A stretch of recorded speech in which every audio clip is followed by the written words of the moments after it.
Do you want to know something wild? The R programming language and the ggplot data visualization package are some of the most powerful pieces of data visualization software on the entire market. But guess what? There is no way to make a pie chart with a simple command. It's wild, right? You have this super powerful software. It has tons of different options for plots that you've probably never even heard of, and it can't do a simple pie chart, right? It's confusing.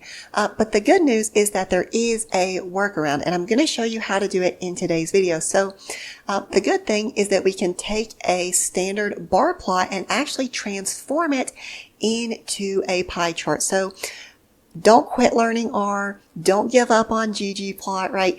We can get a pie chart, but it is going to be a little bit more involved than some of the other types of charts that we've talked about. So with that being said, my goal is to create a series of tutorials all about pie charts from beginner to intermediate, maybe even advanced.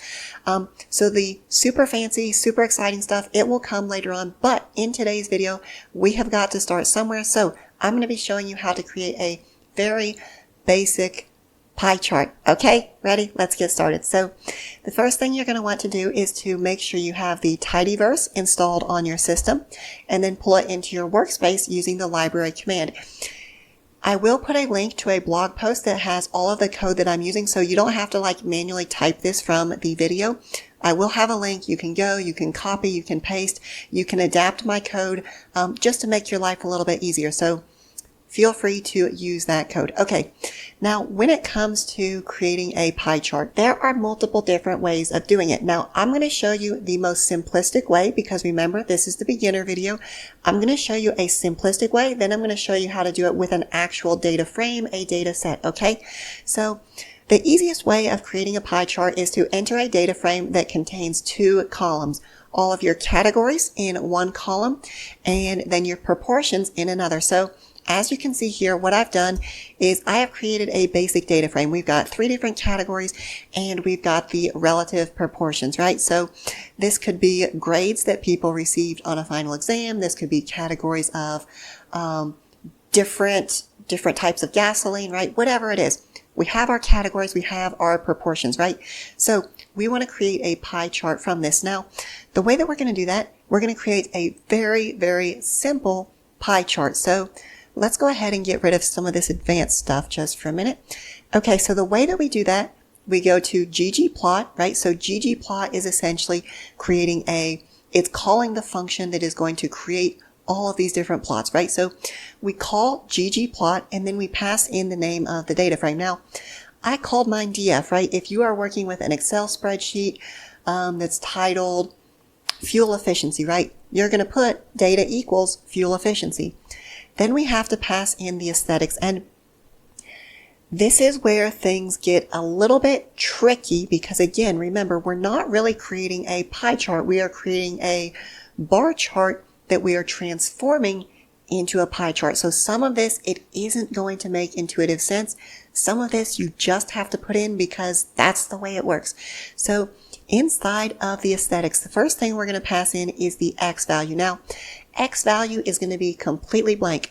Do not put anything in here. It's just going to be those empty quotation marks, okay? Now for the Y axis, that is where you're going to put in the column name that has your proportions, right? So in my data set, I'm working with the DF data set, and then my proportions are in the column titled proportions. Again, if you had a data set and your proportion column was something else, maybe it was called total counts or whatever, right? That's what you would put here. The Y is what you're wanting to make the values essentially. The Y is your values column basically. Just think of it that way, okay? Now, the next thing you're going to want to do, you're going to want to fill this according to the category variable, right? So the Y is the values. That is determining how wide the slices of the pie are. This fill, this is going to be doing the color coding. So this should be whatever the name of your categorical variable column is, right? So I'm using category. If your data frame was types of fertilizer, you would enter here fill equals types of fertilizer. This is the column name of where your categorical variables are. Okay, Perfect. Now, if we just run that, it's not going to give us what we want. And I just want to show you that, right? Calling the ggplot function just creates a base canvas for us.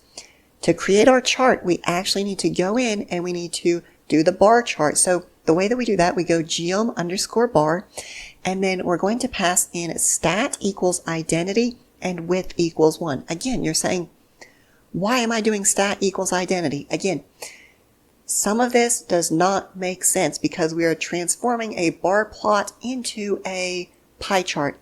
The reason we put stat equals identity is because we are saying, look, use these values directly as they are. Don't go through and make a count. Don't go through and do any calculations. If I have 0.5, I want you to make this size of the pie equal to 0.5, right? If there's another thing that I say is 0.4, I want you to make that slice of the pie equal to 0.4. Do not do any calculations. Take the values as they are. And then width equals 1. Let's go ahead and run this. What do you think is going to happen? It's going to give us a bar chart, right? Which again is not what we want. We want a pie chart. So how do we get there? We do the plus sign and then we go to COORD and we want to go with polar. So let's see, where is this? Chord_polar. Okay, and now what we need to do, we need to pass in theta equals, and we're going to go with y. Now, what is theta equal y doing? Why are we putting this? Again, this is just a peculiarity of how it works. When we are passing in theta, we are essentially saying map these y values to the angular measurement of the pie, right? So remember, the y that we passed in, that was our proportion column. So essentially what we're doing, we are saying theta, the measurement of each angle in this pie chart is going to be equal to these proportions that I gave you. So let's go ahead and run that. Much, much better, right? It doesn't quite look like what we want, but it's a start, right? We're getting there. Now, we still have some weird things going on.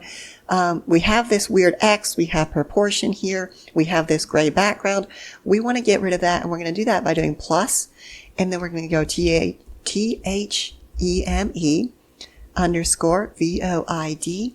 and what that's going to do, it's going to get rid of everything else, right? So we have a pie chart. We can celebrate, right? We have transformed this into a pie chart. Now, obviously, this pie chart is not winning. It's not going to be winning any competitions. It's not going to be blowing people out of the water by its visual clarity, right? So at a bare minimum, we would probably want to add in a label, and we do that using LABS. And inside of labs, we're going to put TITLE, and we're going to go with pie chart. Okay, now we have the pie chart. And then the last thing I'm going to show you how to do, again, this is a very basic video. What you'll notice is that I had to calculate all of these different labels myself, right? I had to go through and specify, I want this slice to be this big. I want that slice to be that big. In the real world, more than likely, you're going to be working with a data frame, right? And you might have 1,000 different rows, and 300 of these rows are fertilizer A, 200 are fertilizer B, and 500 are fertilizer C, right? And you might not want to go through and count all of them, right? So I'm going to show you how to do that in a different video. But for today's video, I'm assuming that you just have these measurements, that you're entering them manually. Okay, so we've got the label. Let's go with plus. Let's go with THEME. Let's go with plot, PLOT.title. And we're going to go with element_text, and we're going to go with HJUST equals 0.5. And what that's going to do, it's going to center our title. So that's a very basic pie chart. Now, one thing before I close out the video that I do want to show you, I created my own data set, right? And I specifically said, okay, there's 0.5 in this category, 0.4 in this, 0.1 in that. Let's suppose that I didn't know these different values, right? Let's suppose that I'm working with, and I'll show you an example, head, and let's go with mtcars. Let's suppose that I'm working with this mtcars data set, and I don't want to go through and count up how many different occurrences of each number of cylinders in this data set there are. The way that I could easily find that is to go to TABLE, table, and we're going to go with mtcars, and we're going to pass in the column that we're working with. And it's going to give us a count of all of these distinct values. So if I was trying to create this plot of mtcars, and let's just go ahead and do that. So we've got 11 of the 4 cylinders. Let's go ahead and do 11. So let's go with 11 of the 4 cylinders. And then we have 7. And then we have 14. And this is going to be, let's go with 4. Let's go with 6. And let's go with 8, right? So again, we just got those counts. We're going to create this plot here. And what this is doing is it's going to, again, it's automatically updating. So we don't have to go through and count every single item to say, what's the relative proportions? Now, last thing I want to show you in this video, I think I've said last thing I want to show you a couple times, but for real, the last thing I want to show you in this video is how to add a very basic label. So what we probably want to do, we want to label, so we want to go with, let's go with, let's say 4-cylinder CYL. Let's go with 6-cylinder. Let's put our quotation marks back, so 6 CYL. And then let's go with 8 CYL. Okay, so we're creating essentially a vector of the different labels we want to put in. And then what we're going to do, we're going to add in the label, and the way that we do that is by going to geom_text. Let's go ahead and move that up here. We're going to go with geom_text. The label is going to be whatever we called this, right? So if you called this my label, then you would put here my label. If you called this list of values, you would put list of values, right? Just make sure they match. Then you're going to go with position. The position is going to be stacked, and you're going to go with vjust equals 5. Vjust equals 5 essentially means that you're going to be centering everything. So when we run that, it creates the label. We are good to go, right? So that is your very basic pie chart. Obviously, there is a lot more we can do. We can make it a whole lot fancier, and I will show you how to do that in a future video. But at least for today, I hope that got you started. I hope that teaches you the very basics of making a pie chart in the R programming language. As always, thank you so much for watching. I hope you enjoy the rest of your day.